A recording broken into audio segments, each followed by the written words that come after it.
வணக்கம் நண்பர்களே. இந்த உணவு முறை மாற்றங்கள் சொல்லும் பொழுது, நெறைய பேர் இந்த வாக்கியங்களை சொல்றது உண்டு. "நான் வாழ்றது ஒரு முறை தான். ஏதாவது சாப்பிட்டு போறேன்ப்பா. ஏன்பா எல்லாரும் என்ன 1000 வருஷமா வாழப் போறாங்க. நெனச்சபடி வாழட்டும்ப்பா." அப்படின்ற ஒரு எண்ணம் இருக்குது அப்படின்னா, நாம ஏன் பிறந்த குழந்தை அன்றே இறக்கட்டும் அப்படின்னு ஒரு வரம் கேட்கக்கூடாது? வாழ்க்கையில் அனுபவங்கள் பெறுவதற்காக தான். அதனால ஈட் டூ லிவ்வா, லிவ் டூ ஈட்டா அப்படின்ற கேள்விக்கு, வாழ்க்கை ஒன் டைம் லைஃப் தான்ப்பா. நல்லா என்ஜாய் பண்ணலாம்ப்பா. மாஸா இருக்கலாம்ப்பா அப்படின்னு நம்ம நெறைய தடவ நெனைக்கிறோம்.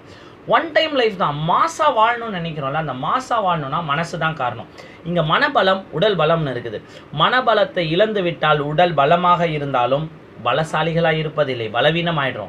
ஆனா மனபலம் நன்றாக இருந்தால் பலவீனமான நாட்களும் பலமாக தெரிகிறது. இதை நீங்களே உங்க வாழ்க்கையில நீங்க நிறைய தடவை அனுபவிச்சிருப்பீங்க. வாழ்க்கை ஒரு முறையோ பல முறையோ என்பது நிச்சயமில்லை. வாழ்வென்பது ஒரு முறைதான்.